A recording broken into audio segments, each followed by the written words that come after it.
Hey everybody, and welcome back to the Resident Evil review series, and today we are looking at a spin-off in the franchise in the form of the Umbrella Chronicles.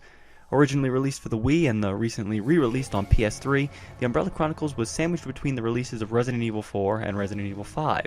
Now you'd probably hope that Umbrella Chronicles would be able to fill that void, though trust me when I say that no one thought that the Umbrella Chronicles would reach the heights of Resident Evil 4 being a spin-off and all. Umbrella Chronicles actually returns to the gameplay that was originally found in Resident Evil Survivor, though it's significantly improved here. Survival was a light gun shooter utilizing a first-person perspective, though the only horrifying elements in that game were the controls itself. I might look at that game in the future, or maybe if it ever drops in price on Amazon, because it's way too expensive for the experience I know I would get with it, so maybe, but we'll see. This time, however, the Umbrella Chronicles is an on-rail arcade shooter, and thanks in part to this, the game handles way better than Survivor ever could have. However, Umbrella Chronicles comes along with its own set of unique problems, making it a very average spin-off for the franchise. The story in Umbrella Chronicles is essentially a recap of past Resident Evil games, though despite releasing after Resident Evil 4, the only games that are represented here are Resident Evil 0, the original Resident Evil, or rather the remake on GameCube, and Resident Evil 3 Nemesis. Yeah, somehow the game skips over Resident Evil 2 and Code Veronica for some random reason. Tying up this trip down memory lane is the fact that Wesker is narrating over these events, or recollecting on them. The game does have some new story content near the end of the game that explains what Chris and Jill were doing right after the events of Raccoon City, and what Wesker was doing before that time, but these scenes are kinda short and they feel tacked on. Also, the retelling of the past Resident Evil games is handled pretty poorly. You get an intro and an outro with a fully rendered cutscene during each scenario, and it is cool to see Resident Evil 3 Nemesis updated from its PS1 counterpart, since it's the first time we've ever seen it like that. However, the gap between sections in each scenario are just text-based screens placed next to still images. The story of each Resident Evil game is also greatly diminished. Certain characters don't appear, and explaining any of the bigger story details are completely left out. This game is clearly for people who have already battled their way through the Spencer Mansion and escaped Raccoon City. If you're new to the franchise, this is not the place to begin. The gameplay is of course the biggest change from the original main games. As I mentioned at the start, this is an on-rails arcade shooter. Each level has you or you and a friend starting off with a pistol that comes with unlimited ammo, and you can pick up better guns as you progress through each level, such as a shotgun or a machine gun, though these guns come with ammo limits.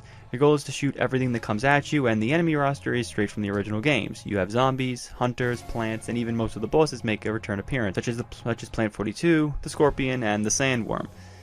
The game rewards you for making headshots, though the aiming can be a little offsetting. You have to graze the top near a zombie's head and wait for the reticle to blink red.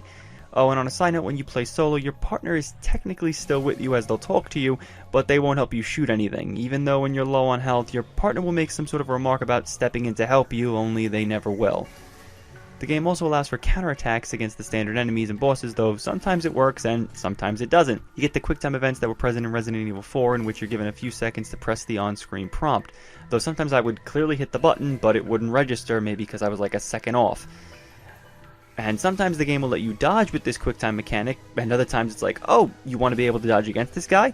Well, screw you, and nothing will show up on screen. Sometimes it does again, and sometimes it won't, and I really don't know what triggers this. Now, shooting at zombies can be fun in the early sections, but before long you're going to start to notice a pretty big flaw with the camera system. If you've ever played an old-school arcade shooter, you might remember that the game would have on-rail sections where the game would move you around and leave you in an open area. It would then stop, and would then allow you to shoot at the incoming enemies. The camera in those games would tend to stop moving during the gallery sections where it would allow you to shoot.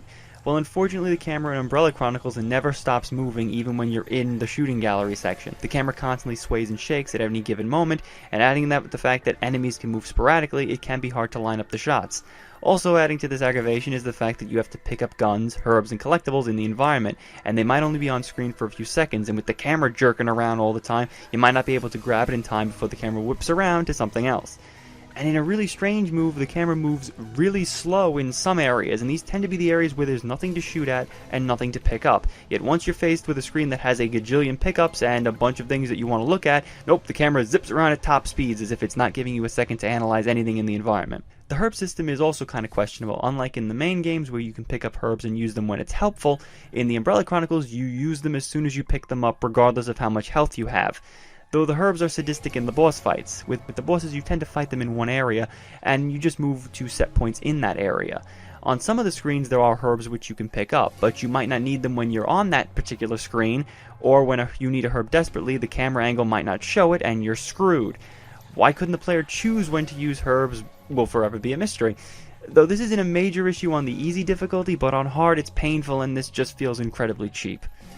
Switching guns and upgrading guns also seems like it's more of an issue than it should be. Once you have found all of the side weapons, they become available to you at any given point in the chapter.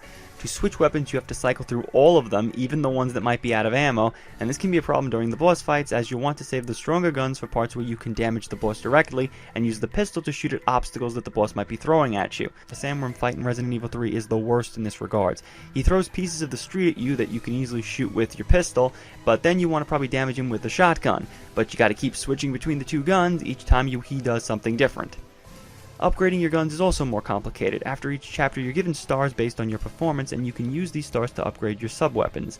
However, the game dictates what the upgrade will be. So the first upgrade that you can get is the capacity to hold more ammo, and then it might give you the upgrade to make the strength of the gun stronger, which will require double the amount of stars. You get stars based on how you played each mission, and each mission is ranked based on the performance.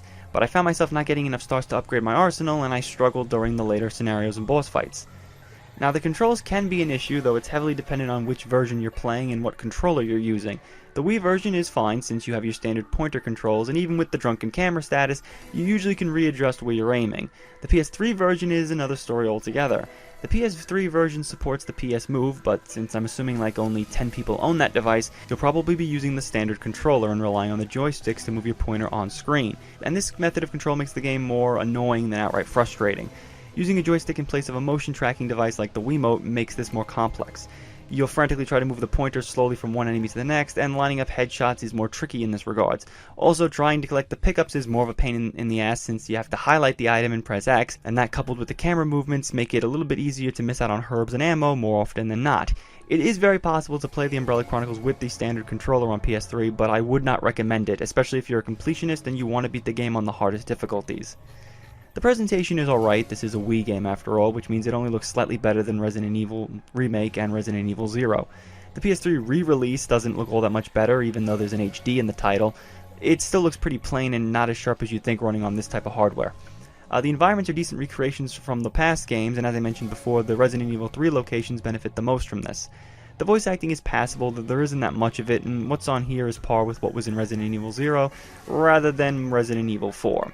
Most of the voice acting you'll be hearing though is Wesker since he's narrating the events, and his voice tends to get annoying real fast since he's doing kind of an evil posh British voice, and it just sounds really cliche. The music is also passable, creating a decent atmosphere, but it's kinda forgettable in spots. Overall, the Umbrella Chronicles is a mediocre spin-off that can be fun with a friend and the right control scheme. Playing solo with the traditional controller can be kind of a hassle though.